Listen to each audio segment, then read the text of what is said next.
So one heart at a time. It's all about kindness, isn't it? And it really starts with us. It starts with how we treat ourselves first. I have a song called May I be filled with loving kindness. May I be well. May I be peaceful and at ease. And may I be happy. And it has to start first with filling up your own tank in the morning.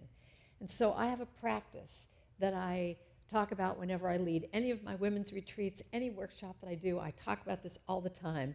And that is that the way that we can really start our day from a place of being able to give our hearts is to check in with our hearts. So the way you do that is you put your hand over your heart and you say, what does my heart have to say today? What does my heart have to say?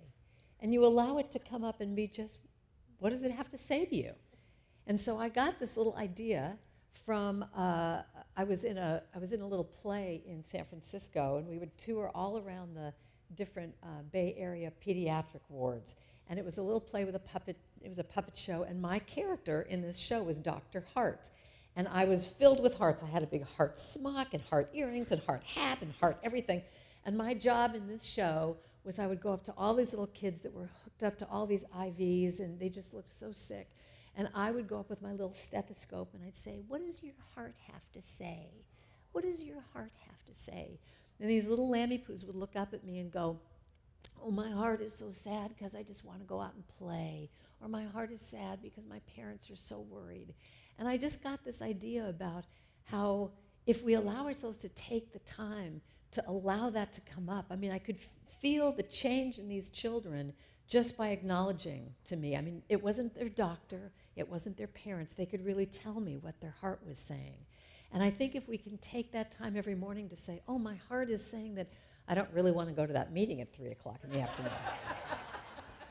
And you know, if you come to my workshop this afternoon, I will talk about this a lot, because part of being true to your heart is really knowing what is yours to do. What is a yes and what is a no? And one of my favorite expressions is from Cheryl Richardson, who said, to be truly authentic to yourself, you have to be willing to disappoint someone every day. Let's take a collective breath. But truly, I mean, to be really true to yourself, you have to be willing to disappoint someone. So when you take your hand and you put it over your heart and you say, what does my heart have to say? Not so much for this afternoon, you know, whatever. But the main thing is how we start our day is what the foundation of your day will be like. And I actually found many years ago that if I, had a negative thought in the morning when I first woke up, that would be the thought that would carry me through the day. So that's why I started writing these affirmational chants that on all of my CDs, the very first song on every CD has a song that's going to be how you wake up with the day. So there's thank you for this day, Spirit, thank you for this day, and I start my day with love. And there's another one that says, I will surrender to my greatest, highest good. They're all specifically made that if you had an alarm clock, radio, or a CD player, it would wake you up with this song. Now, I learned many years ago the power of this because I was in a hotel, and the alarm clock radio woke me up with my very first thought from the day was from Linda Ronstadt saying, you're no good, you're no good, you're no good, baby, you're no good. And then she goes, I'm going to say it again, you're no good, you're no good. So what do you think is in my head all day long? And it's like, so what I've learned is you have to flip it around and say, I'm so good, whatever. You just have to turn it around. But I have this little video, if you'd like to play that. I was thinking, because, here's the thing. When you woke up this morning, did you look in the mirror and go, oh, my God, did you get more beautiful overnight? Look at this body. Are you fabulous? Did you do that? Did you just say you were looking gorgeous and you're beautiful? Or did you go, oh, my God, everything's dropping?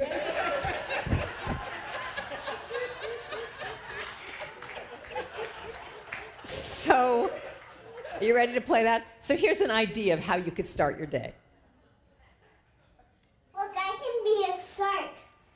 Now, my whole house is great. I can do anything good.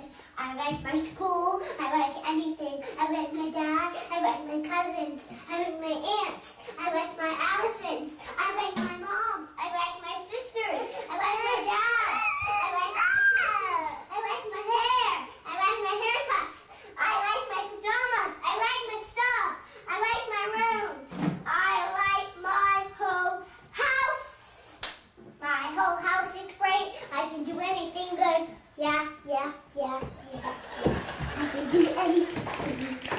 start your day that way tomorrow? I like my house, I like my pajamas, I like my hair, I like my haircut. I mean, isn't that a great way to start your day? May I just, suggest? But when you think about it, there's so many messages in the world telling us the opposite of that. Telling us the opposite. If you're not good enough, you'll be better if you buy this product, or if you have this car, or these clothes, or look this certain way. And, I think it's really amazing how it's in our consciousness that I actually had an experience with my iPhone recently with Siri. You all know Siri? So Siri did something, I don't know, she took me to a place that I needed to go or whatever. And for some reason, I said, Siri, you're fabulous. Do you know what she said to me? She said, oh no, I was just doing my job. And I said, no, Siri, you're fabulous. And she said, was it something I said? And then I said, no, Siri, you're really fabulous. And she said, I'm good, but I'm not great. That's in your phone. That's in your phone. I'm good, but I'm not great. And it makes you just realize, how can that be in your phone? Is that our consciousness being made manifest in a phone saying, oh, no, don't take credit? Wouldn't it be great if she goes, yeah, I am really great. Thanks for recognizing me. I mean, I just think that's amazing.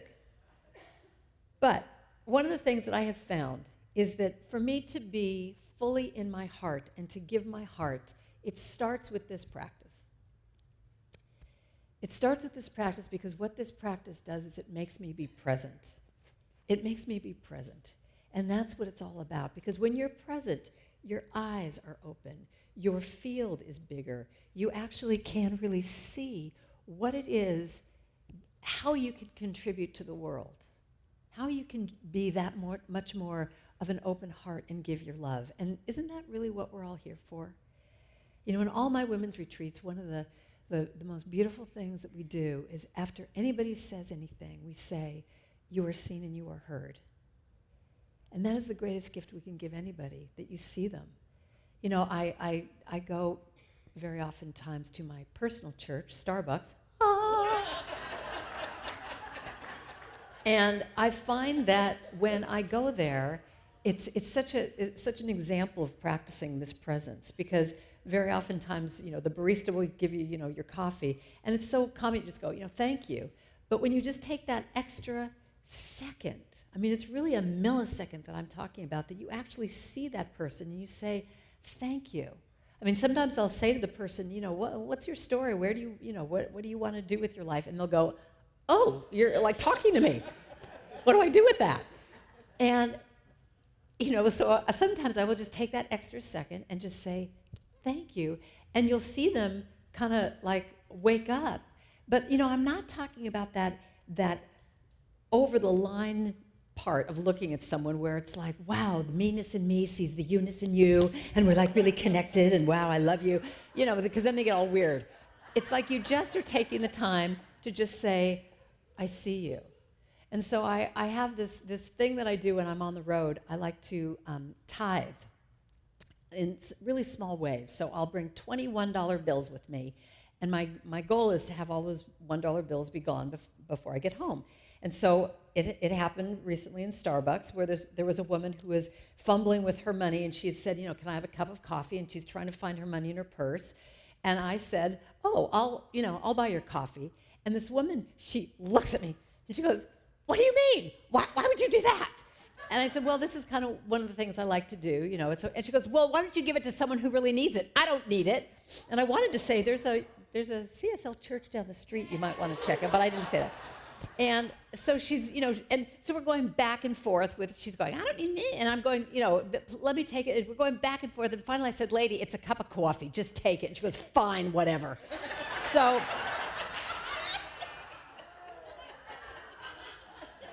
I'm going, great. Why did I do this? This was really stupid. And so now we're standing, down by where they give you the coffees, and it's really uncomfortable. And we're standing there in silence. I'm going, oh. What a stupid spiritual practice this is. Why am I doing this? Who am I?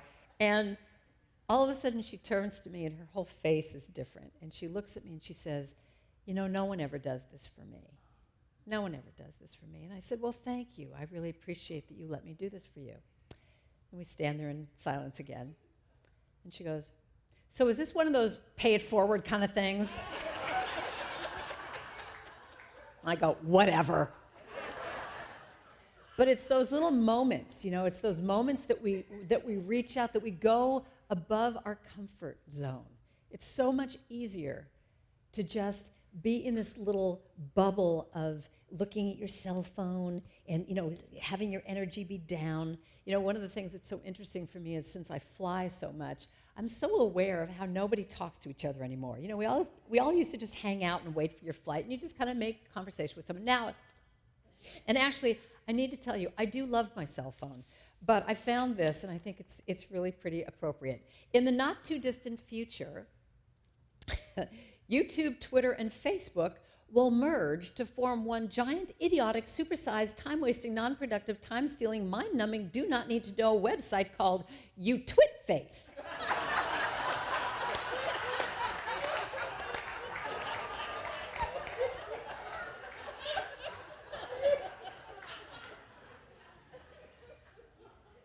But there was this one time recently where I was standing in the coveted A position on Southwest Airlines. Ah!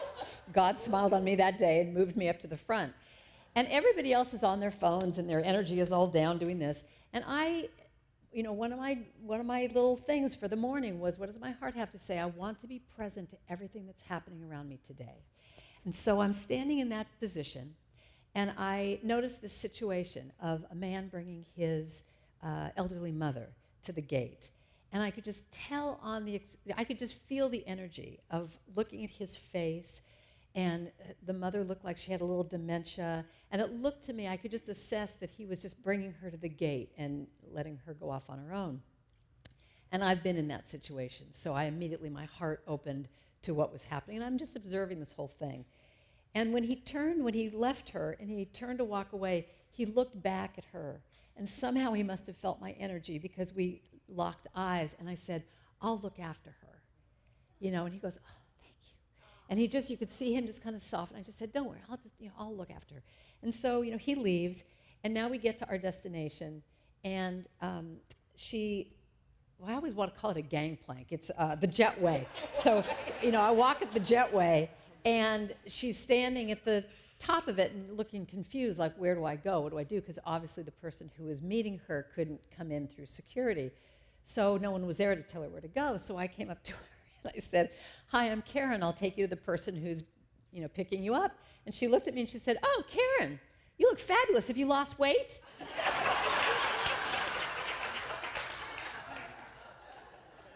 Yeah, sure. Thanks so much for noticing. So now I take her to her person, and I see the same situation happening over here. It looked like a brother, you know, doing this, trying to find her. And I kind of go, I've got her. And so we walk, and then he's kind of looking at me like, well, who are you? And she goes, and you're going to stay the weekend with us, right? So the brother's like, who are you? Go away. But what I realized in that moment, I mean, my heart opened to do this little teeny thing. And that's really all it takes, is just being aware.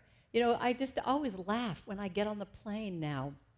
If someone is starting to sit down next to me, I just look at them and I just say, hi, how are you? And you could feel this look of panic come across their face, like, oh my God, if I say hello to you, you might be a talker. You know, and I just want to say to them, it's all right, I'm just saying hello, it's okay. But, you know, we're just like so afraid to connect. And I just think that that's what is going to heal our world. Just those small little connections, whatever we can do. You know, sometimes it's not even verbal. I was sitting on a plane recently, and I'm looking out, and here's the baggage lady. I mean, there was one woman who is loading all these bags by herself, and she's just hauling these bags, and I'm just watching her. Again, everyone's on their phones, but I'm just watching her do this. And it was amazing, these big, heavy bags, and she's schlepping them. And somehow she must have felt my energy, and she looked up, and I went, yes, you know, you rock. I did some kind of thing like, you go, girl, and I just did something like this. And here she's doing this job like this, and I did this with her, and she just goes, she lit up like a Christmas tree. And then she goes back to doing her thing, and she would look up at me every once in a while to see if I was still looking. And when she was done, she looked up one more time, and I went, and she said, thank you. How many people do we see every day that we don't take the time to just go, I see you. I know you. You're a part of me. You are the face of God. That's how we do it. It's ripples. And I invite you to go past that part that will say, oh, no, maybe this is not appropriate if I say this. Because when you do, when you cherish things, when you cherish people, it just creates this love bubble. I have a friend who was getting so irritated with her husband every morning because he would cut his bagel and there would be bagel crumbs all over the place. And she'd go, Jerry, can you just wipe up your crumbs? That's all I'm asking for you to do. Just wipe up your bagel crumbs. And every morning he wouldn't do it. And she'd start her day in this way of like, the bagel crumbs. And then one morning, again, how do you start your day? She was starting every day in anger with her husband of the bagel crumbs. And then one morning, she had a little thought about, she looked at those bagel crumbs and she's starting to get upset and, wipe them away. And then she realized if she didn't see those bagel crumbs, that would mean he wasn't here anymore. And so she started to honor those bagel crumbs. That means he's still here with me. And so I heard a story that was just one more thing along this line of just trusting that when God, when Spirit, when the universe is telling you with a little tap of go do something, go reach out, go give that, buy this coffee for someone, do something sweet for someone. Sometimes it's actually God saying, go do this.